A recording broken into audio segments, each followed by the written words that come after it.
आकाशवाणी दिल्ली का इंद्रप्रस्थ चैनल है। Medium wave 366.3 metre अर्थात 819 किलोहर्ट्ज पर सुबह के 7:05 हुए हैं। अब आप सुनेंगे कार्यक्रम आज सुबह।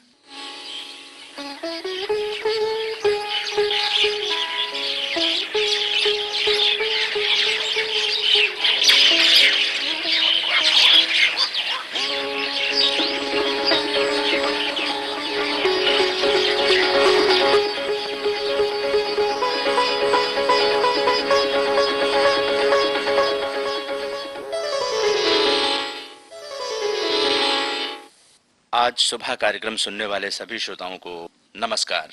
मकर संक्रांति का इस साल 2 दिवसीय पर्व कल से शुरू हो गया। आज भी लोग स्नान करने के बाद परंपरागत चूड़ा दही तिल खाकर ये पर्व मनाएंगे। आज दोपहर बाद से आसमान साफ होने और ठिठुरन भरी ठंड का अनुमान भी मौसम विभाग द्वारा लगाया जा रहा है।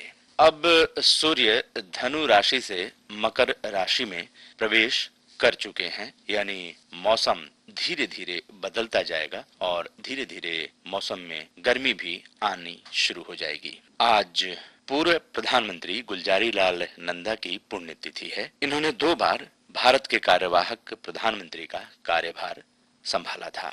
गणतंत्र दिवस परेड में 26 जनवरी को पहली बार दुनिया के सबसे तेज कोबरा कमांडो कदमताल करते दिखेंगे।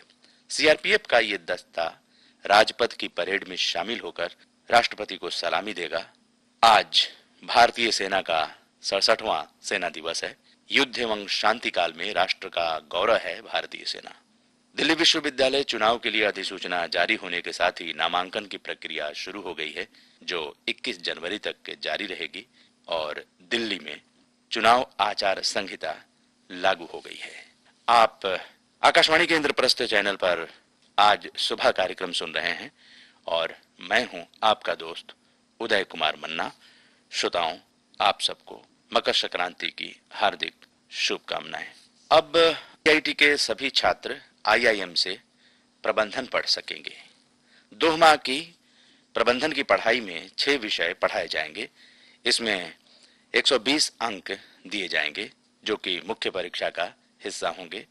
खास बात यह है कि उन्हें आईआईएम में पढ़ने के लिए कोई टेस्ट नहीं देना होगा।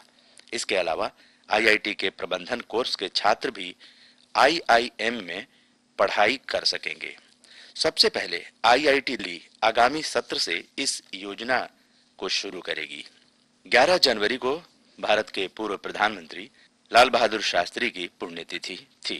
17 जनवरी को Lal Bahadur Shastri institute of management Dwarka में एक संगोष्ठी का आयोजन किया जा रहा है ताकि विद्यार्थी शिक्षा में बदलते आयामों के बारे में जागरूक हो सके।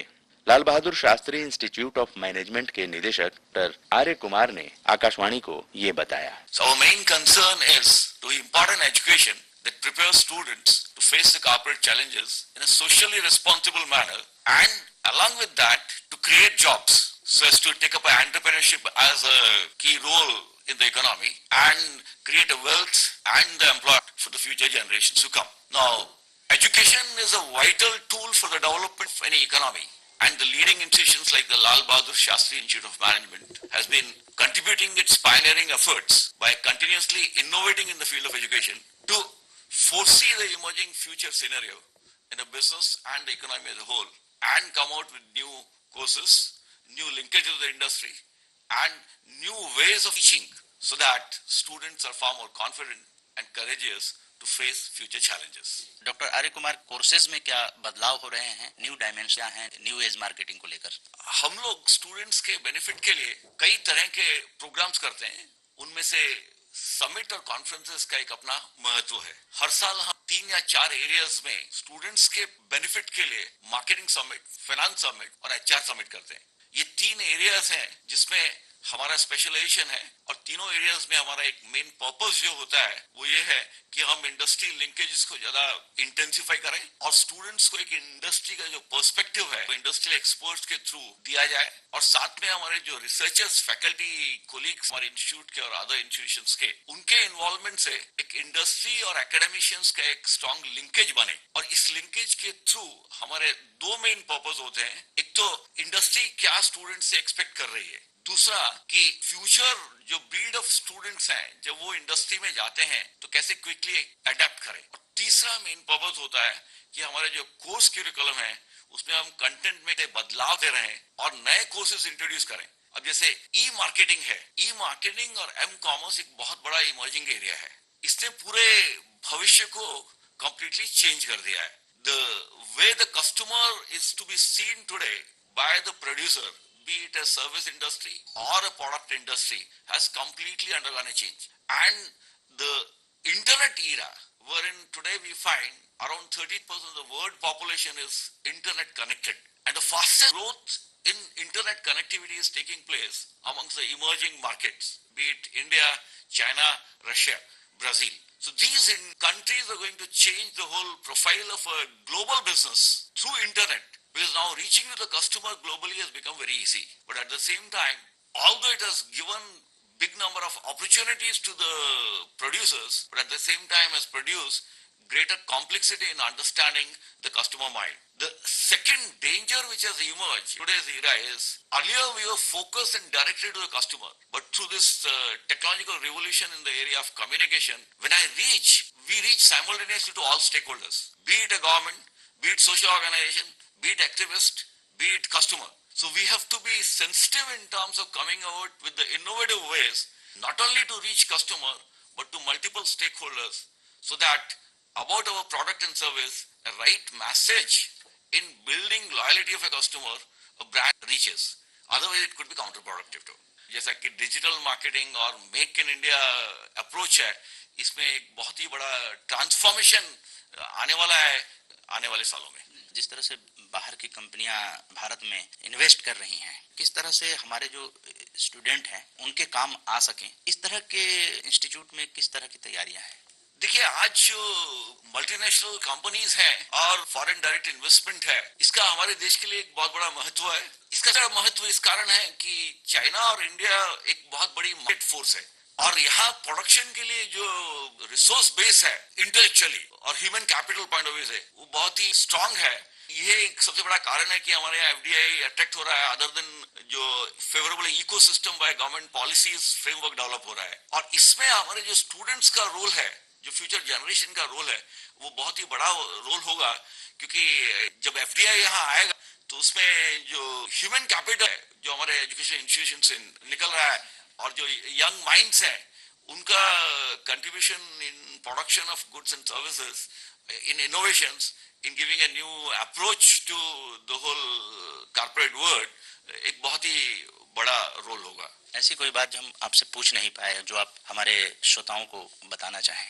मैं यही कहूंगा कि एजुकेशनल इंस्टीट्यूशन को आज बहुत ही बिजनेस एनवायरनमेंट और इकोनॉमिक एनवायरनमेंट के कॉन्टेक्स्ट में अलर्ट रहना चाहिए और उन्हें कंटिन्यूअसली इनोवेट करते रहना चाहिए। नए कोर्सेज, नया पेडागोजी, नए रिक्वायरमेंट्स, जिससे कि हमारे स्टूडेंट्स एम्प्लॉयबल हो और प्रोडक्टिवली एम्प्लॉयबल हो। न्यू एज मार्केटिंग के बारे में जो कि 17 जनवरी को संगोष्ठी हो रही है, LBSIM के संगोष्ठी के संयोजक डॉक्टर SP केतकर ने हमें ये बताया। मार्केटिंग को हमेशा 4 पार्ट्स में देखा जाता है: प्राइस, प्लेस एंड प्रमोशन। तो इन चारों पे आईटी और कम्युनिकेशन की डेवलपमेंट्स का असर हुआ है और इसकी वजह से मार्केटिंग के तौर तरीके पिछले 2 दशकों में काफी बदले हैं। जैसे अगर हम प्रमोशन की बात करें तो पहले सिर्फ प्रिंट और इलेक्ट्रॉनिक मीडिया में प्रोडक्ट की एडवर्टाइजमेंट्स होती थी, जबकि आज अगर देखें तो सोशल मीडिया एक बहुत बड़ा चैनल अवेलेबल है मार्केटिंग के लिए। तो फेसबुक हो या ट्विटर हो या और भी सारे, फ्लिकर है, और ये सारे जो channels available है on social media are being extensively used for promoting the product. So that is our first session. हम बात करेंगे कि social media the new age promotion। दूसरे सेशन में हम बात करेंगे जैसे e-commerce और mobile commerce की जो बात होती है आजकल। Lot of things have changed because of e-transactions and m-transactions। जैसे हम पहले तो एक ही ऑप्शन होता था कि हम जाके नेबरहुड की दुकान में जाके खरीदें, जबकि आज ये पॉसिबल है कि हम घर बैठे अपने मोबाइल से या अपने कंप्यूटर से ऑर्डर प्लेस कर सकते हैं और जो भी हमने ऑर्डर किया है वो हमारे घर पे डिलीवर हो जाता है। ई कॉमर्स और एम कॉमर्स की जो चुनाव है उसकी व्याख्या किस तरह से करेंगे? ई कॉमर्स और एम कॉमर्स से ऑर्डर प्लेस करना और पेमेंट करना ये बहुत आसान हो गया है, लेकिन इसमें जो सबसे बड़ी चुनौती है वो डिलीवरी की होती है। स्पेशली जब फिजिकल प्रोडक्ट्स की डिलीवरी करनी हो तो उसके पीछे जो लॉजिस्टिक्स रिक्वायर्ड है ये एक बड़ी चुनौती है सारी कंपनीज के लिए। जबकि इलेक्ट्रॉनिकली डिलीवरेबल प्रोडक्ट जो है, जैसे आपने अगर टिकट खरीदनी है तो टिकट तो इलेक्ट्रॉनिकली डिलीवर हो जाती है। तो इस फील्ड में ई कॉमर्स और एम कॉमर्स सबसे ज्यादा यूज हो रहा है बिकॉज इसमें लॉजिस्टिक्स के इश्यूज नहीं है। हमारा तीसरा जो सेशन है इसमें वी आर टॉकिंग अबाउट